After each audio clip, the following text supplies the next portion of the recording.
Good day, good day. Welcome, welcome. Thank you so much for tuning in. I'm Jay, and this is Homeschool Your Kids podcast. And today we have with us Rachel. Rachel, introduce yourself. Hi, I'm Rachel Ibarra. I run Nature Speaks nonprofit horse rescue and educational facility in Jupiter Farms, Florida. We started off as a horse rescue and we ended up with 5 horses that could not be rehomed because they're senior and they're special needs. So we have gone into the education realm for about the past 10 years. And so we're teaching farm life. Nice. Okay, nice, nice. And y'all are bringing students in, or how is this working?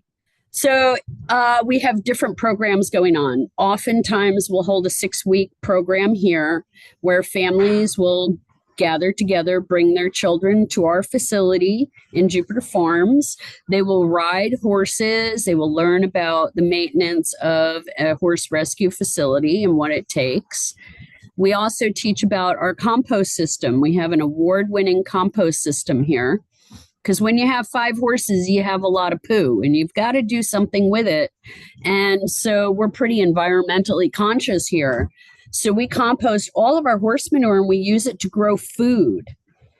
And so that's part of what we teach our families that come here is how to grow food.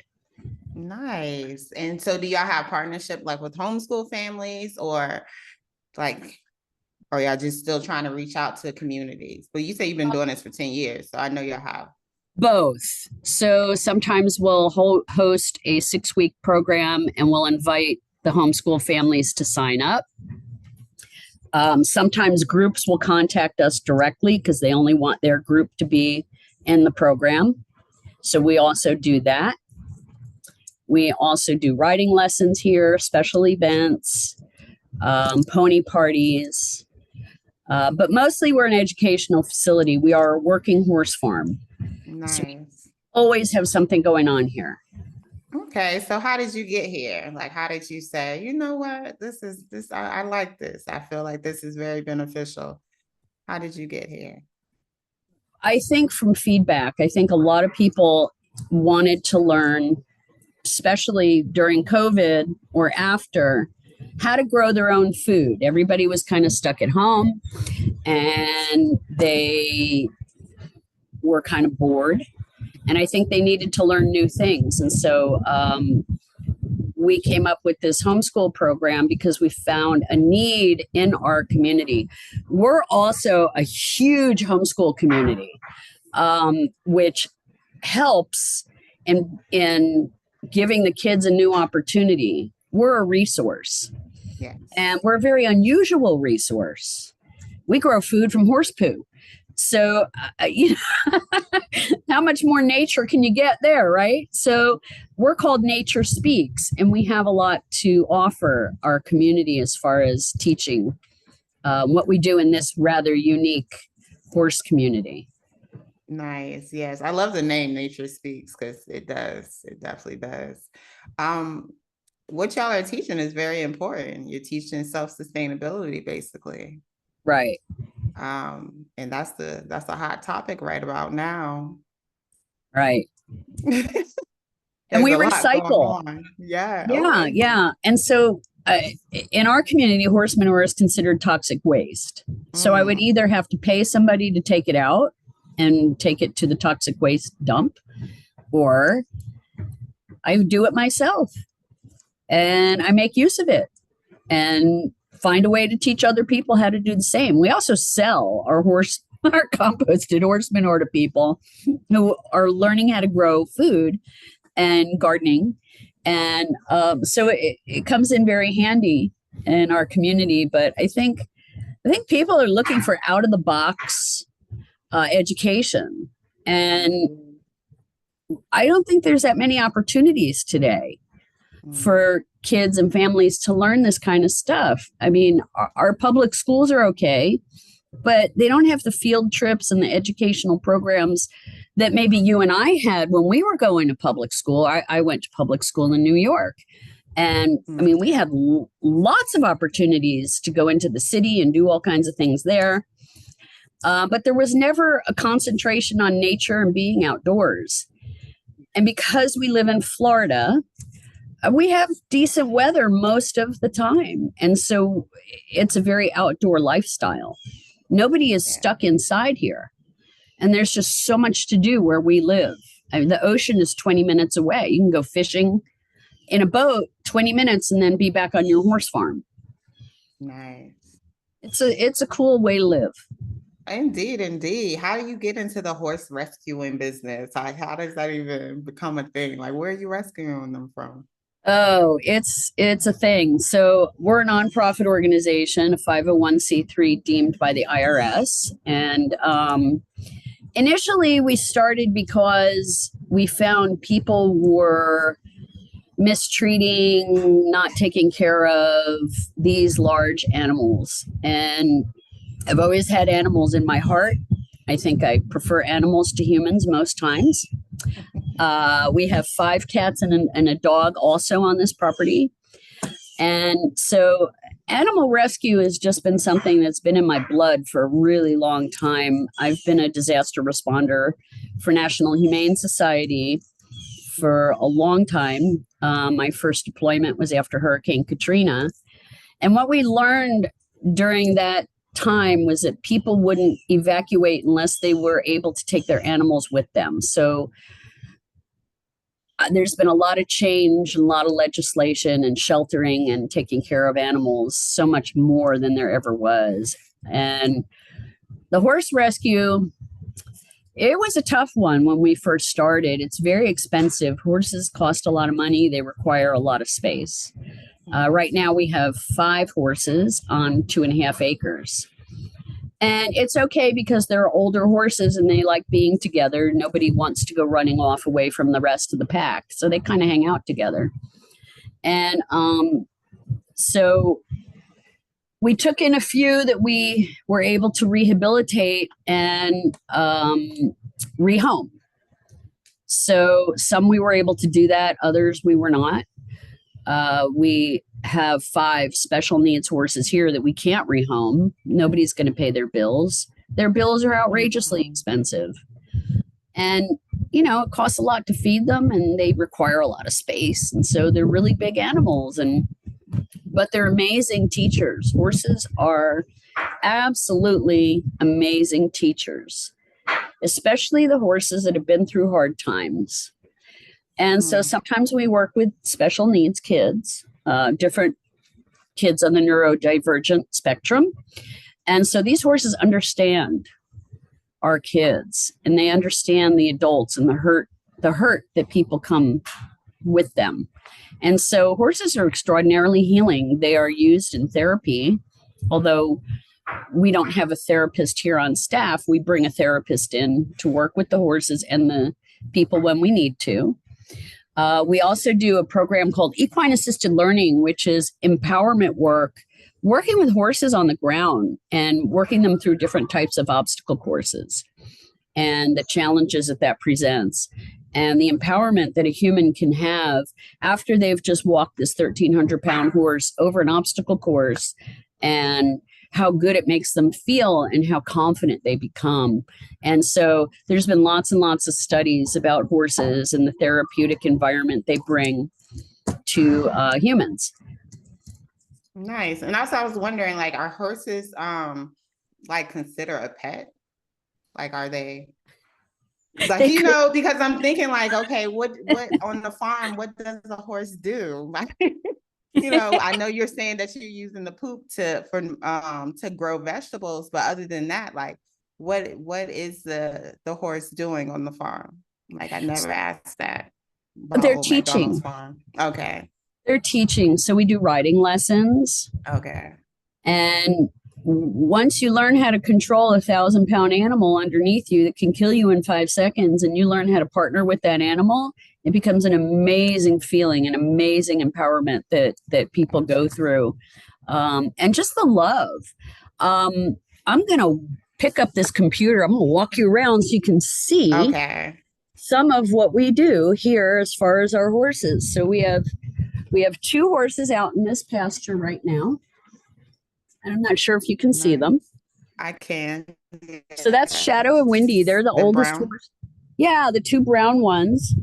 Those are our oldest horses. Shadow, How old are they? Shadow's 35. So she's the equivalent. What?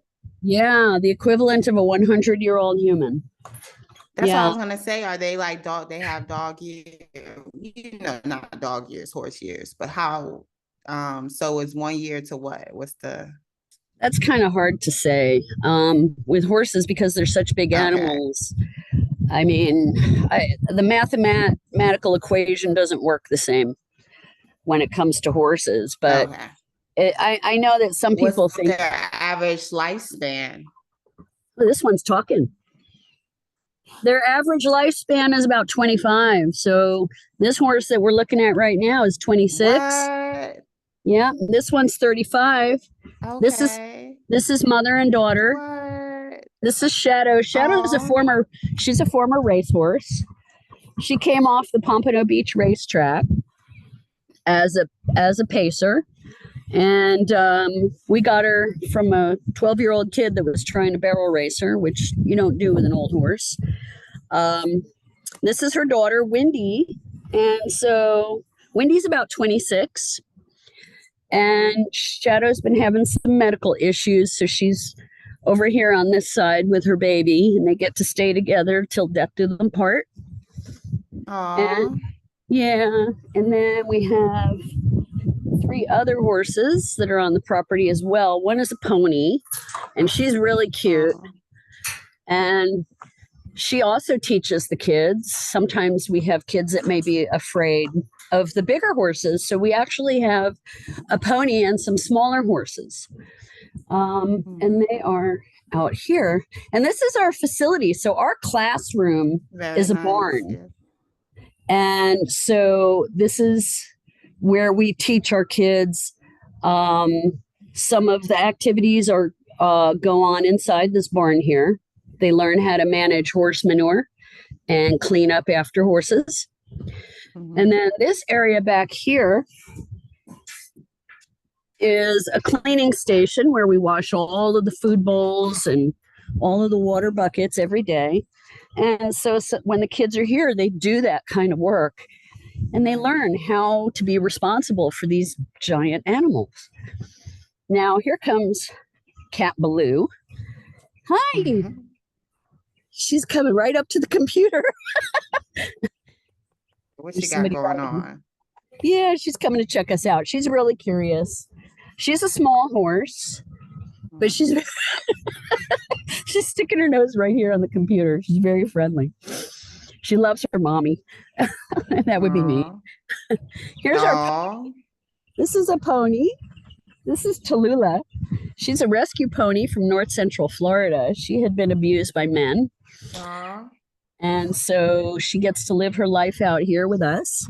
And she's very cute, also very, very friendly. Covered up? Why is her eyes covered up? Oh, okay. So that's called a fly mask.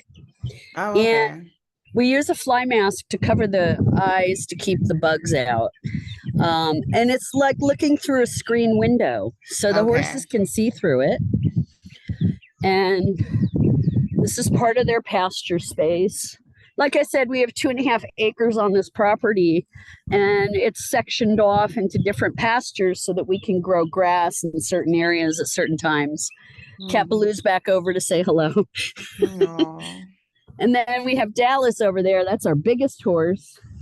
She's about 1,300 pounds. Oh, wow. And so one of the other things that we do here besides ride these horses is our pony pulls a sulky cart. And she's been training for about 2 years to drive. And then there's my dog, and she's barking at the cars going down the road. You said a sake cart? Sulky. Sulky. What's that? Sulky. So have you ever seen the chariots, like the horses with the chariots? Yes. So it's kind of like that, but it's more of a race cart. So when horses do harness racing, they're hooked up to a small cart and they wear a harness, and it's called a sulky cart. And I'm going to show you what ours looks like because we have one here in our barn. because our pony pulls this cart. And so not only do we ride the horses, but our pony pulls the sulky cart here. I'm not Okay. sure if you can see it. Let me see Yes, if I see it. so it's got bicycle tires Yes. and Someone sitting there? yeah, I do, the driver. Okay. And the It's pony's pulling it, the small yes. one? So Okay. it's a two-seater cart. There's the seat part of it. Right now it's up against the wall upside down. And so two people can sit in that cart and the pony can pull that. And she took us down the road the other day and it was a lot of fun. Oh. That's a lot of training though. That's a dangerous sport, horse driving. So, but we're having a lot of fun with it. She's really good at it.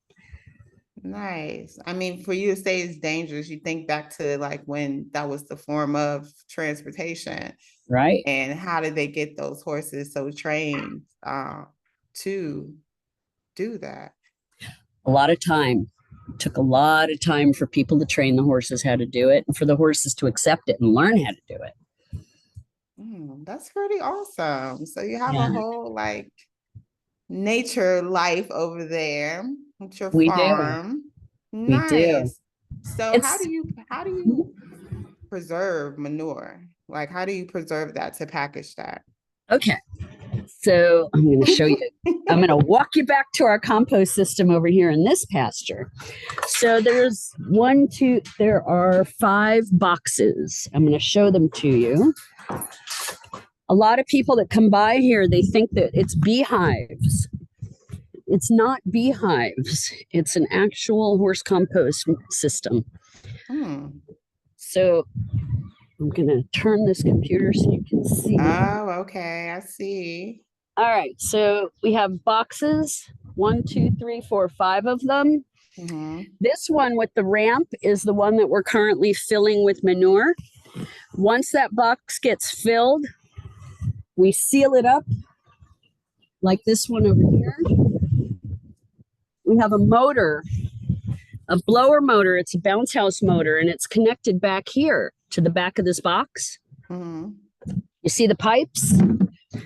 Those pipes go through into the bottom of this box, and we blow air every 15 minutes on a timer. And every 15 minutes, it comes on and off for 30 days.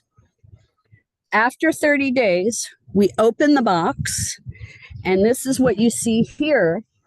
This is compost, but it has to sit for another 30 days and rest. After that second set of 30 days, so now we're talking 60 days, we now have usable compost. We sell it to people, we bag it up for them. Sometimes people come with a truck and we load it up in a truck. Sometimes we fill 50-pound feed bags and sell it to people. So it's an ongoing system. It's always. So there's no additives, like you're just doing the air. Absolutely no additives, nothing. It's all natural compost. And the heat from the air that gets blown into the box kills any kind of parasite. You know, horses eat off the ground. Sometimes they have parasites, worms, things like that. I mean, we do have our vet deworm our horses regularly. But still, you can also, some of our horses are on medication. And so that medication, comes through their systems. Yeah. But because we're cooking it, essentially, we're cooking this manure for 30 days, it kills any kind of parasite or any kind of medical medicine or anything that's in there. And it's just clean, clean, clean. And it's just all through the heat. I was going to say, so that air that's being blown every 15 minutes, that's really hot air. It becomes very hot. Horse manure is very combustible. And it can catch on fire if you're not paying attention to it. So, and so we have this very long thermometer that we stick into the box with the compost to take the temperature of the horse manure as it's cooking. We don't want to overcook it. So if we have to adjust the timer, we can do that. Nice. So y'all basically letting it ferment for like 60 days for 2 Right. months. Right. So it cooks for 30 and then it rests for 30. And then it's ready to go. Wow. Okay. Look, you're teaching me. I love this. I have so many questions. It's No, this very is unusual necessary. stuff. It's Indeed. But I think I would prefer the horse manure over like, a lot of the other selections that they have going on with the steroids and hyper grow products that they have, which you got lemons the size of watermelons and things of that nature. Like I would like it to be more natural. well, that would be cow manure, and we don't use cow manure. Most compost is actually cow manure. And Mm, you don't know what those cows are being fed, mm-mm. biotics, things like that. And their manure is not being cooked. It's just left in the field and then it gets picked up. And I don't know the rest of the process with that, but Yeah, our everything here is controlled. gotcha. So So we y'all know just have the horses and the cat and the cats and the dog.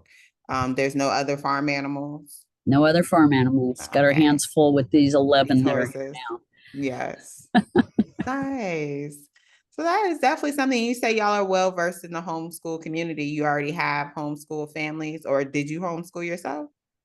I'm the one who's hosting the homeschool families here. I'm the one who's Okay. teaching them.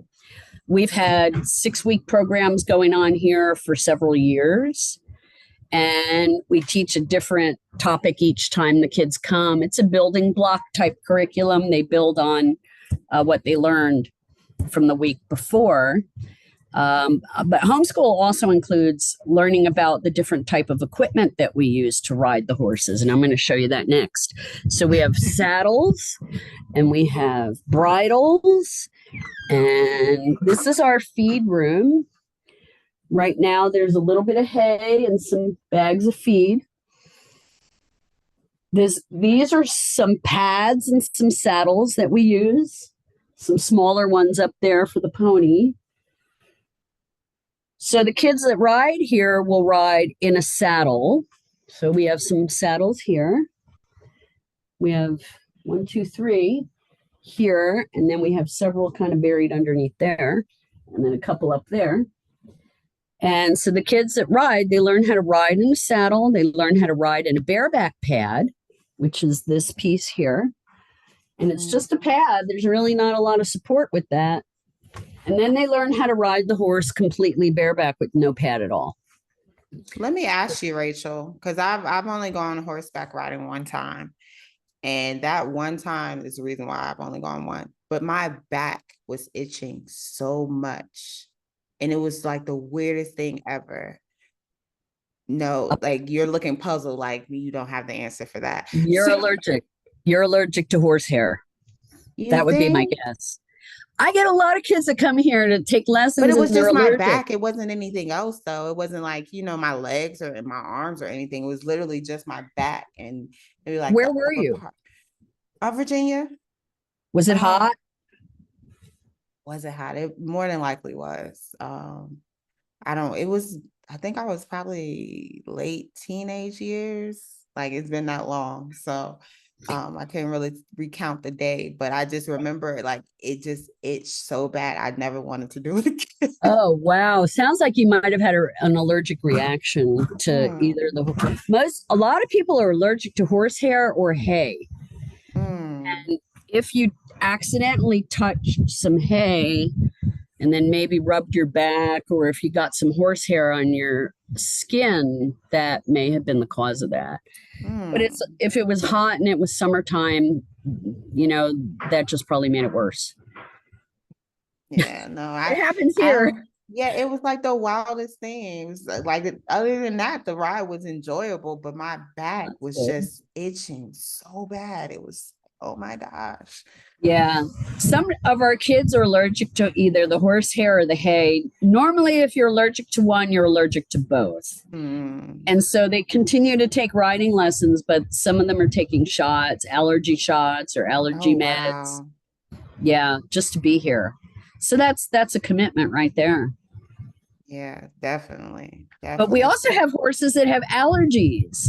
And so as you or I would take a Zyrtec or something like that, Wendy and Shadow both have seasonal allergies. And so at certain times of the year in Florida, right now, we've had terrible pine pollen, and the pine pollen is just everywhere. Wendy started itching terribly, and so I had to put her on the Zyrtec, and she's been on that Zyrtec for months, and it's a lot. It's, we administer in accordance with our vet recommendation. So sometimes that horse is on 64 pills a day, or no, 30. So 15 in the morning, 15 at night. So 30. What? And then we had to increase it recently to like 17. And you're talking about regular Zyrtec? Like, Yes, ma'am. It's called Allertec. It's it's the generic version of Zyrtec. Yeah. But this is an 1,100-pound horse. So you have to medicate in accordance with the weight. That is wild. So how was she itchy? Like, how was she trying to scratch herself with her hooves? Like, how did you? Yeah, that's one way she does it. She would take her back hoof, and like scratch her front ear, one of her ears. And so that's a weird kind of position to see a horse doing that. She'll rub her head up against the trees, scratch herself on the trees, on the wall, anything that she can find to scratch on, she will do it. And if I don't catch it quickly, they can rub themselves bloody and raw, and then it becomes a big problem. So you want to catch these things kind of before they happen. Yeah, how does that even occur though, with the animal having allergies like that? Like, I wish I knew the answer. I just don't. And it's genetic for Shadow and Wendy, because they're mother and daughter. So that's got to be a genetic trait that those two horses have, because they're the only two that do this with the scratching and the bloody and the raw. It's tough to manage, especially in the summertime in Florida. It's hot here. Oh, yes. Oh, wet, hot too. It's just nasty. Gross. Yeah. As soon as I get a chance to get out of Florida, I will. Oh, yeah. Well, you can't leave the horses for too long. So. Well, they're coming with me. Okay. If I move, they go with us. Good. What kind of fruits and vegetables are you growing?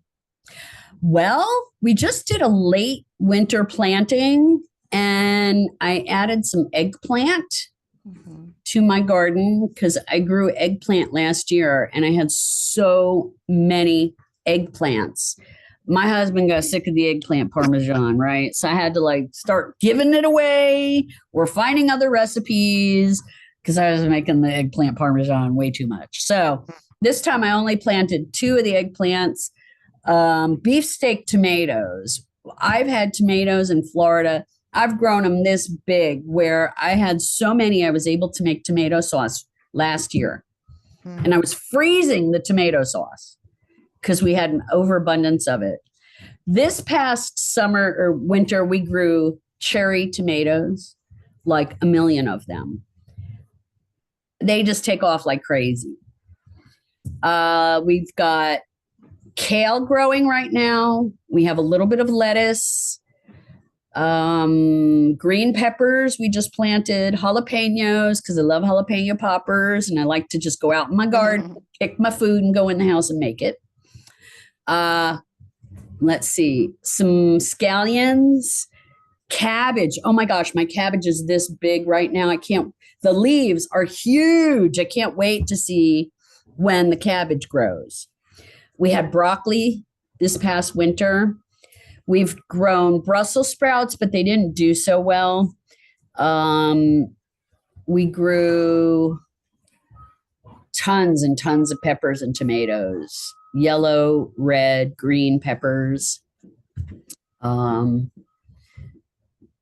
kale. I'm trying to think what else that I planted. It's getting really hot here, so our growing season is coming to an end pretty soon. And right now we're watering like crazy, because we haven't had any rain and it's so dry.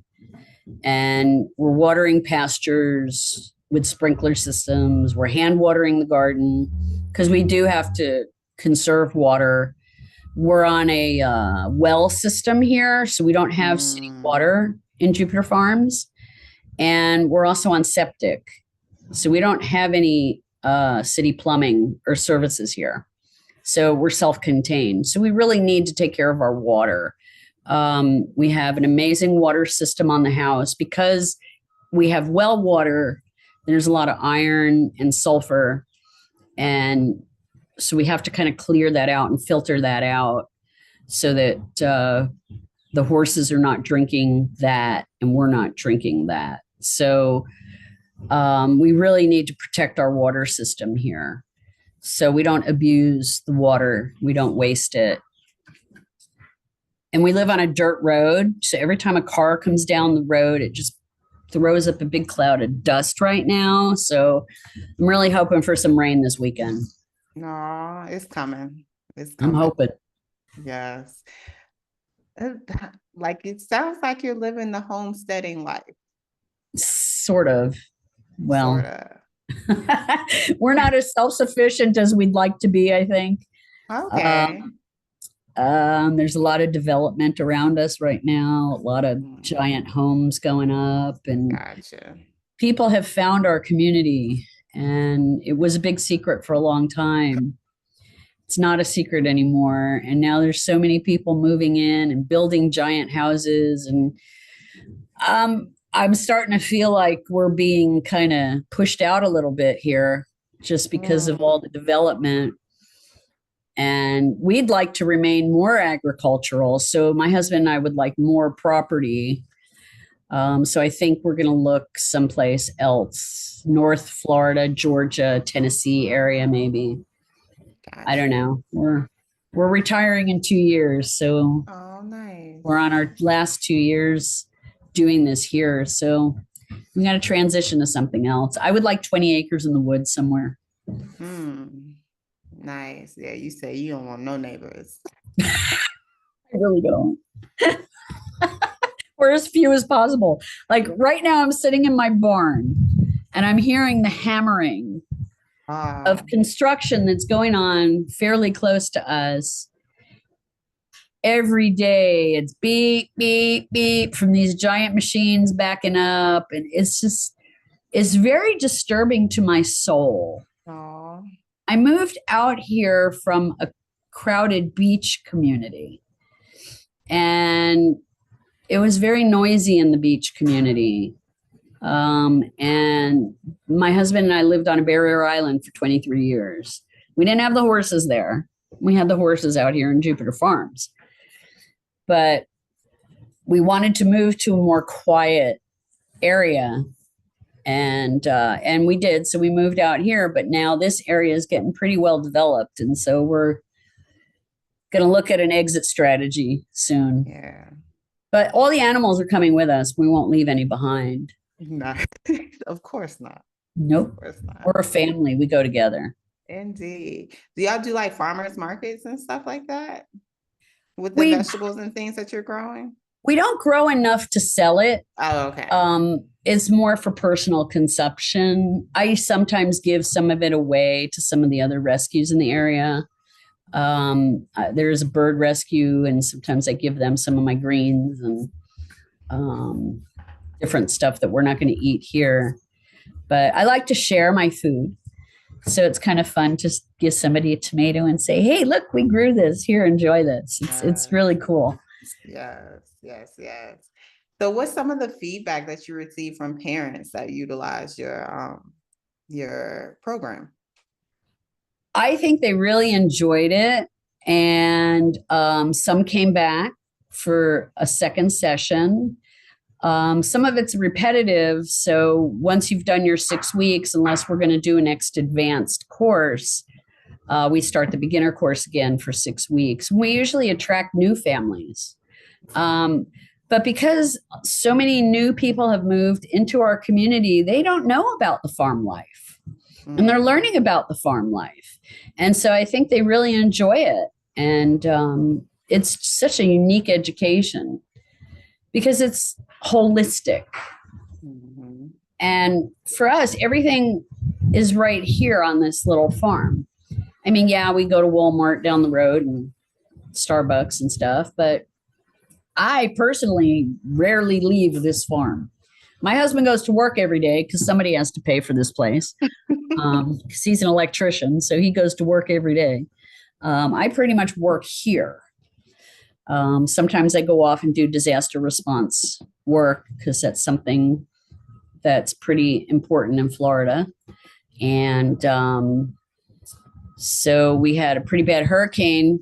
Hurricane Ian took out a whole lot of property on the west coast of Florida a couple of years ago, and took out a lot of horses that were living on the barrier islands on the west coast of Florida.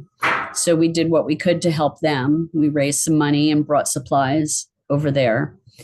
And as a result of that, I've become involved with an organization called Florida Equine Disaster Response, because what we've learned is you only have two choices when a hurricane's coming. You either shelter in place or you evacuate in advance.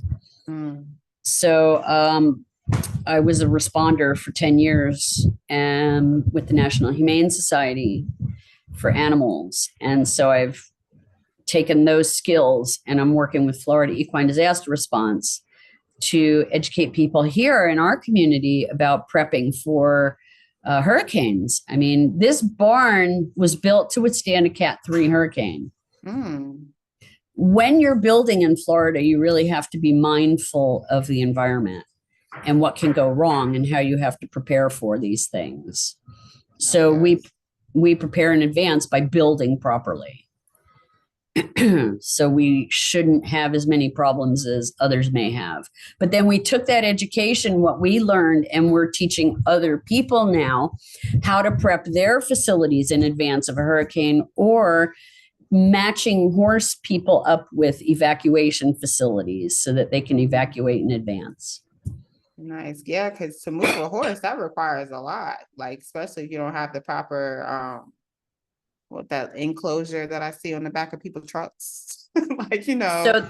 So it's a horse trailer. And we have one, but it's a 2-horse trailer, so we can only fit 2 at a time. So if we have to evacuate somewhere, I have to make 3 trips. How are you going to do that? You have to stay close by. So there's a whole science to this whole disaster prep thing. And we're now teaching other people how to do it. We're hosting a disaster response workshop here at this facility in May to teach people how to prep in advance. What are you going to do for water? If you don't have power, how do you have water? Well, how do you flush your toilet? So, you know, there's lots of things that you have to plan for in advance when you live in South Florida. Indeed. Indeed, there is. What's next for Nature Speaks? What else are y'all looking to incorporate into your organization? Well, like I said, we're moving into the disaster response arena. So I just did a conference in Fort Myers 2 weeks ago where I was a speaker at an event there for horse owners, teaching them how to prep in advance. So I think seasonally, I am starting summer camp in June here at our facility, and the Girl Scouts just booked us for a week in June. So we work with different organizations. We're certified through Palm Beach County School District, fingerprints, background check. I have an FBI clearance to work with kids, adults, whomever. So we have a lot of certifications. So I think some of the certifications we're going to look at for the future are technical large animal emergency rescue courses that I would like to get certified in. So I can be of assistance to others in that type of situation. I'm also hosting an equine first aid course here in May as well. And so we're going to teach horse owners how to be the first responder for their horse. Sometimes it's hard to get a vet out. If you have a horse emergency, your vet might be 2 hours or longer away. So it's important to learn the basics of how to manage a horse emergency. So we're doing that. So we're also speaking. I'm speaking at other places where I'm teaching people about the disaster prep. And we just hosted a program here at this facility where we're teaching people how to, besides growing of the food, composting, and teaching them about equine assisted learning, which is a modality of working with horses on the ground as opposed to riding them. So those are educational programs as well. And we host a program here every week doing that. So I think in 2 years, it's going to be retirement to a bigger property, and then it'll be horse maintenance and horse rescue, and probably less working with humans and more just working with the horses. We'll see. But, you know, there's always that nonprofit aspect to this. We have to raise money. Yeah. I mean, we charge money for our programs here. It's not a lot. But I mean, we have to charge because we carry insurance and all kinds of other certifications. So you don't want to have people on your property unless you have, you know, good insurance, and make sure that everybody that's on the back of my horses has insurance coverage. I mean, it's not required in Florida, but we go above board on our compliance because we are a nonprofit. And when people make a donation to our organization, they know where their money is going, and they know that we're legit and that we're supporting these horses with their funds. Right. So there's always that whole fundraising aspect of this that goes along with taking care of these animals, is how do we pay for this? I mean, we just did a procedure on our oldest horse, our vet did. It was $800 on our 35-year-old mare. And they have to come out to you, like the vet has to come out to you. So I already knew that was going to be a hefty bill. Yes. Yeah, we have hefty vet bills because we spare no dime in taking care of these animals. We're committed to them. We've taken them. We're committed to giving them the best life possible. And whatever that takes, it takes. And so no amount of money is wasted or spared here. These horses get everything they need. I don't get paid to run any of these programs here.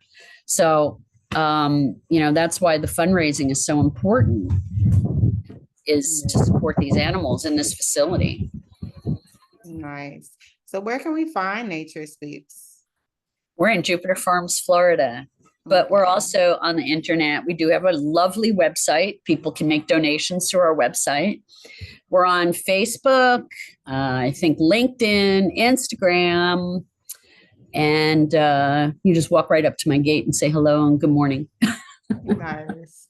Okay, and before I let you go, give me 3 things you would tell families about farm life, like embracing farm life. It's really peaceful. It's really a peaceful way to live. There's space, there's land. Most of the time it's very quiet and peaceful. And that's what I needed for myself. Yeah. I want to hear the beeping horns and the loud stereos and the boom, boom on my windows of my house. It's really good for your soul. It's also, productive. Every day there's something to do. It's not ever boring. So there's always maintenance, fences that need to be fixed, something that needs to be repaired. My husband spent an hour fixing that sulky cart yesterday, cutting down the bars and bending the shafts on it, getting it in good shape for the pony. So there's sometimes there's no reason to leave. Sometimes I don't ever want to leave my farm. Yeah, the grocery store is 15 minutes away. Thank goodness it's close enough. You know, so you go to the grocery store and then you come back home, and I don't ever want to leave. I love it here. And I love living with my animals, because there was a time when I couldn't do that. My husband and I were living on an island. We couldn't have the horses there. So we had the mortgage for our house, and then we had rent that we were paying at another facility. And that was almost a second mortgage. And so every day for 10 years, I was driving 30 minutes each direction to feed my horses and see them. Oh, Well, that was a lot. And it was just too much. So we eventually consolidated to buying a piece of property big enough to have the horses, the cats, and the dog, have some gardens, and have a nice enough space that we have a little bit of grass for the horses.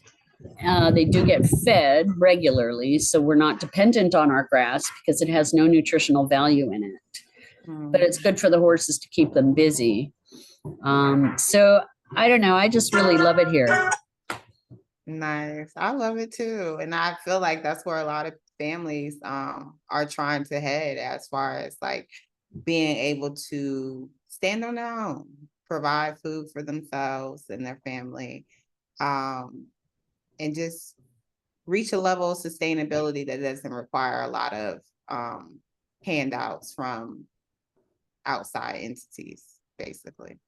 Yeah. So I like what you're doing. I love what you're doing. I love that you're getting people to experience, and it's getting their wheels turning. It's like, oh shucks, maybe we can do this. Like, Yeah. maybe this is something for us, because like most of us are equipped to a city life. We are used to having a neighbor within arm's reach. We are used to having everything.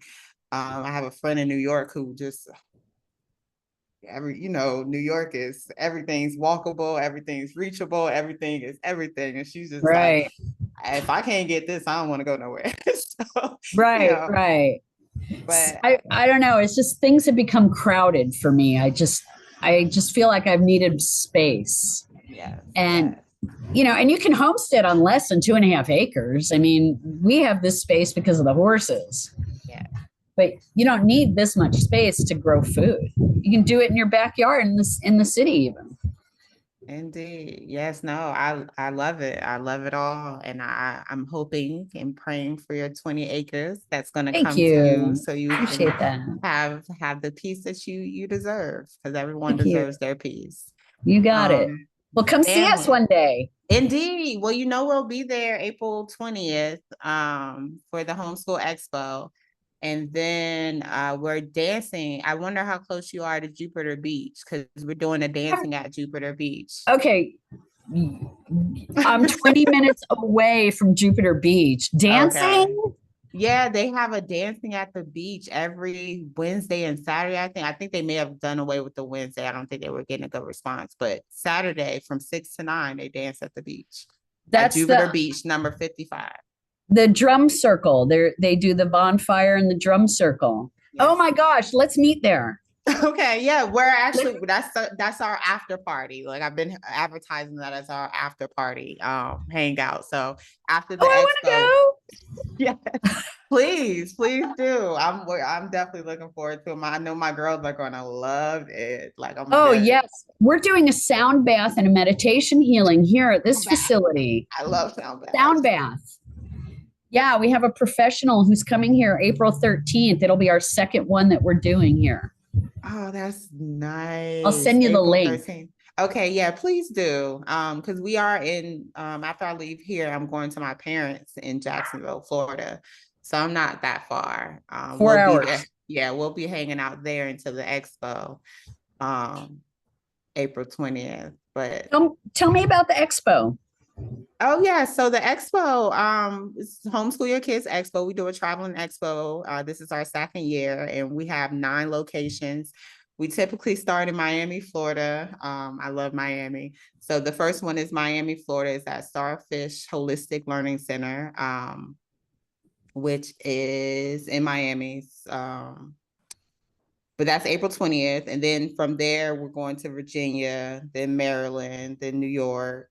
Oh. Yes, Philly, Tennessee, West Virginia, and Arizona. I don't think I left anyone out. But we have 9 locations this year. So the closest one to us will be Miami. Yeah, Miami. Yeah, it's like 2 hours away. I wouldn't even. Really? Yeah, I wouldn't even be able to get those kids to come up here. Oh, goodness. Okay. Yeah, no, I didn't think it would be that far. Okay. But Well, yes. if you want to plan one in Jupiter area around here sometime, let me know. Will do. We did get offered from another micro school that wants us to host next year at their school. So I have to see the location for that one. But Okay. I love Florida. I do. I don't want to live there though, but I do love Florida. I don't want to live there. Yeah, I don't blame you. Yeah. We came here from California, so we traded earthquakes for Really? hurricanes. Yeah. Really? Yeah. Oh, that's a hard sell. Cali is like the weather. The I don't weather know is about, great, I but know the cost of living and the environment is terrible. that part. Yeah. I was a reporter in LA during the riots in 1992. I watched my city burn. Really? It was Oh, a hard time. wow. Yeah. Wow. Talk about some history lessons. Yes. Mhm. Oh my goodness. I was also a reporter in downtown LA during the Rodney King trials, and I was Oh, right in the middle of all of that stuff.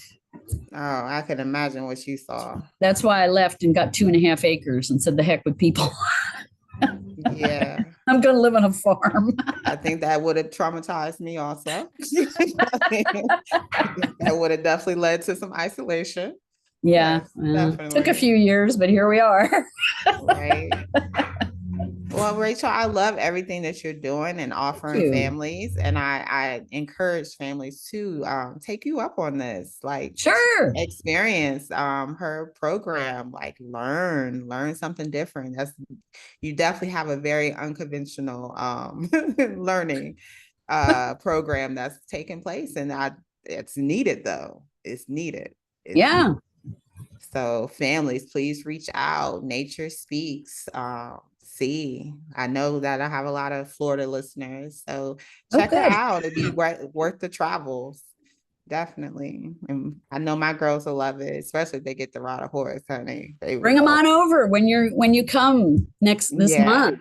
Yes. You're gonna have to send me your information so I can map it out and see how I far we will. are and whatnot. So Okay. but yes, thank you, thank you. And I encourage families always to check out your resources, tap into the support in the community that's available to you. Do some things that are out of the box, learn some sustainability, learn to grow your own. That's a really big thing right now. Grow Yeah. your own. But in the meantime, in between time, homeschool your kids. That's right.